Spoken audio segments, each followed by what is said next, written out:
Long, long ago, in the ancient land of Mithila, there lived a wise and virtuous king, King Videha. This king was intelligent and compassionate, ruling his kingdom with great care. Yet the troubles of the world could never be fully avoided. Whenever disasters struck the land and his people suffered, the king often pondered in his heart, "I need a true sage, one who can help me discern right from wrong and protect the kingdom." At that very time, the conditions ripened, and the future Buddha, the Bodhisattva, chose to be reborn as the son of a sage. His name was Mahosadha, meaning great deliverance. In this life, the Bodhisattva was neither a king nor an ascetic, but came into the world as the child of wisdom. From an early age, Mahosadha displayed extraordinary brilliance.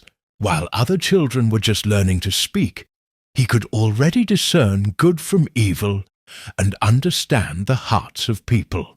While others played in carefree games, he was already contemplating the causes and effects of the world. One day, he saw a farmer ploughing the field. The farmer drove the oxen forward, the plough turning the soil, while earthworms and insects were cut apart. Mahosadha felt compassion, yet silently reflected, "This is necessary for human survival, yet it brings about the harm of killing. In this world, all deeds of good and evil bring their inevitable fruits. If wisdom could serve as protection, perhaps a path with less harm could be found." From his youth, he carried such profound reflections. Mahosadha was not only intelligent, more importantly, he used his wisdom not for boasting, nor for selfish gain, but for the sake of protecting the people and upholding the Dhamma. This is the true meaning of the perfection of wisdom. From the time of his childhood, the kingdom of Mithila was already touched by countless wondrous events because of his presence. How would the wisdom of a young boy shape the destiny of a nation? How would his brilliance stand the trials of the royal court? Come with us and step into this great legend, the Mahosadha Jataka.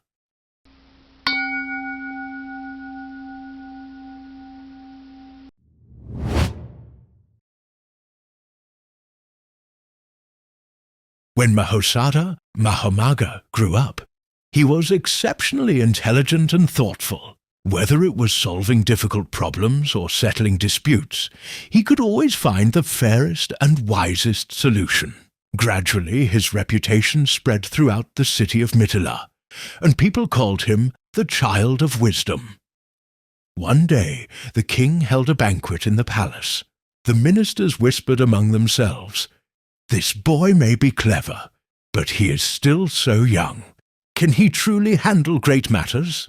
The king smiled slightly and said, "If that is so, let us put him to the test. If he truly has great wisdom, he will surely turn danger into safety." Thus, the king summoned Mahosadha. Though young in age, he carried himself with composure, his eyes clear and serene. Standing before the gathered nobles and ministers, he showed no trace of fear. The king presented the first challenge. Suppose two men claim the same horse, each insisting it belongs to him. How shall we determine the truth? Mahosadha thought for a moment, then smiled and replied, "Let the two men pull the horse at the same time. Whoever pulls and the horse gladly follows, that is the true owner." Indeed, the horse immediately drew close to one of them, and the matter was settled. All the ministers exclaimed in wonder, "So young yet so wise." The king then posed another challenge. If two women claim the same infant, each saying she is the mother, how should this case be judged? Mahosadha respectfully placed his palms together and said, "Let the king decree that the child be cut in two, each woman to receive half." One woman burst into tears, willing to give up the child so long as he might live. The other, cold and unfeeling, nodded in agreement. Mahosadha then declared, "She who is willing to sacrifice herself to preserve the child's life is the true mother." The palace fell into complete silence, then erupted in thunderous praise. Even the king was deeply moved. "This child's wisdom surpasses all my ministers."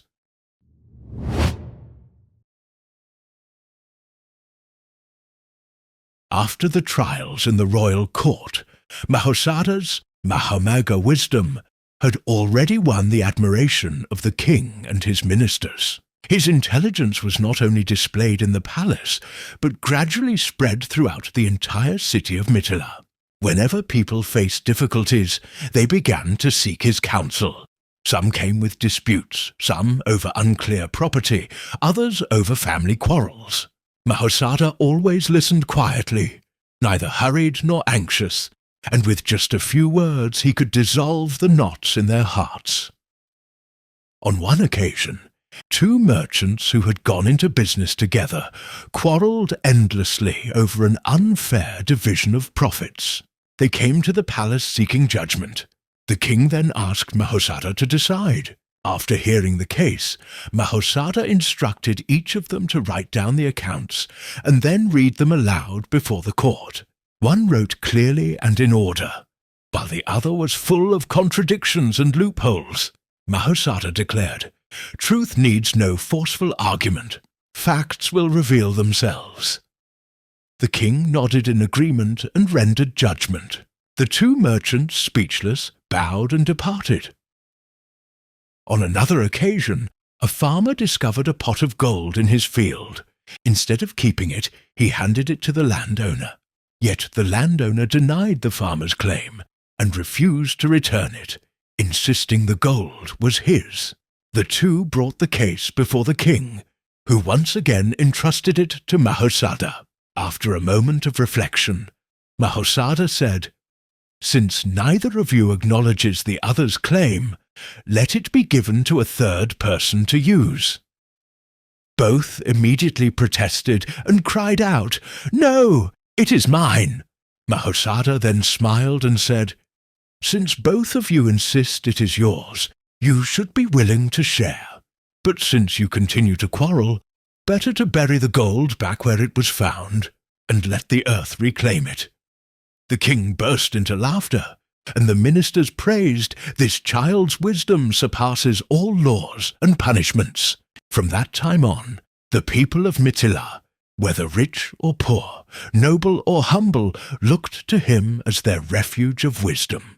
Even envoys from neighbouring kingdoms, upon hearing of these events, proclaimed, "In the city of Mithila there is a young genius like a sage reborn." Thus, the name of Mahosadha spread far and wide.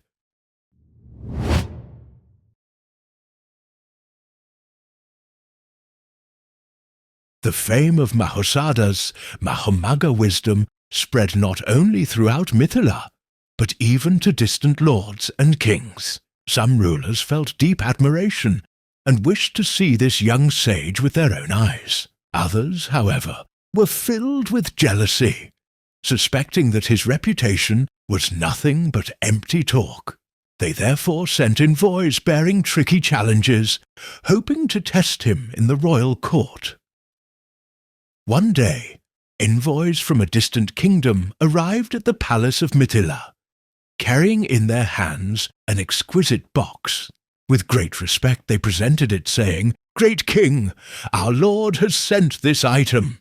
Let your kingdom's sage reveal what lies within the box." The box was sealed tight without the slightest gap, and the ministers all shook their heads.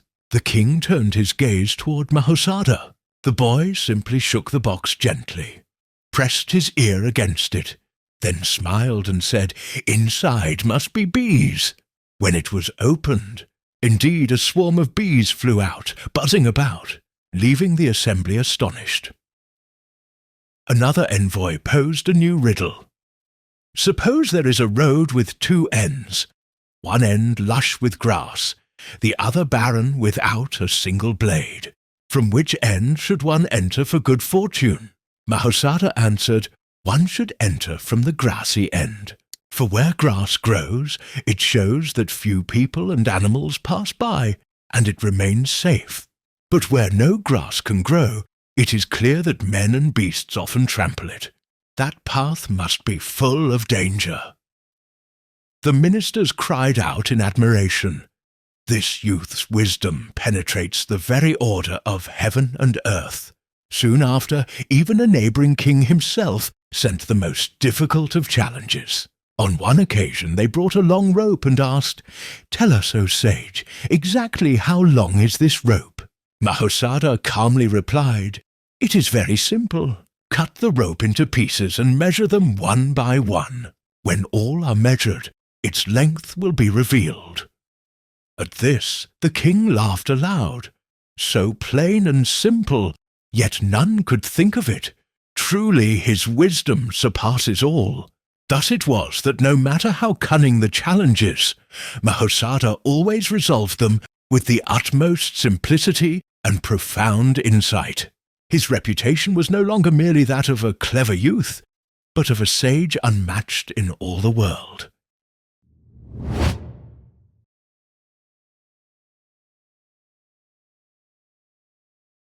The fame of Mahosadha Mahamaga spread ever further.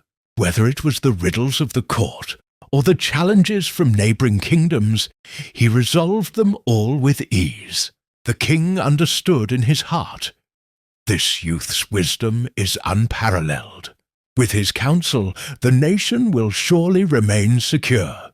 Thus, before all the ministers, the king solemnly proclaimed, "From this day forth, Mahosadha is not only the sage of our realm, but the royal preceptor who shall safeguard the kingdom." As the proclamation resounded through the palace, the ministers gave praise in unison.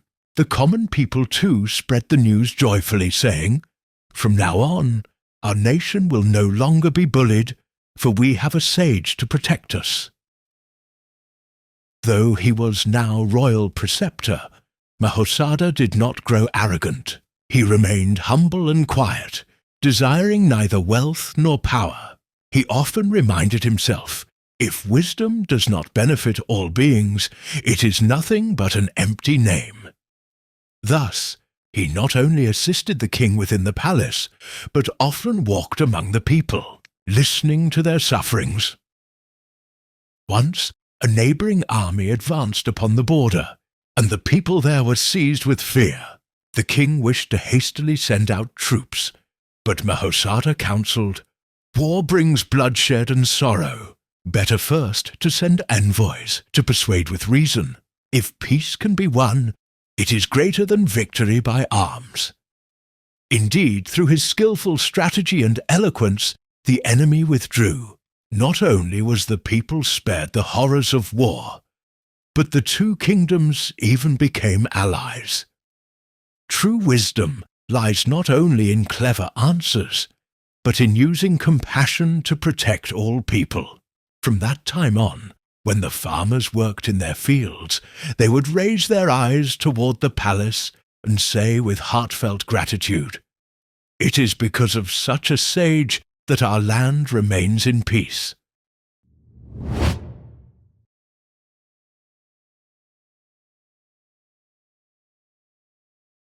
Time and again the Bodhisattva Mahosadha used his wisdom to resolve crises, whether it was the doubts of the king, the tests of foreign powers, or the schemes of treacherous ministers.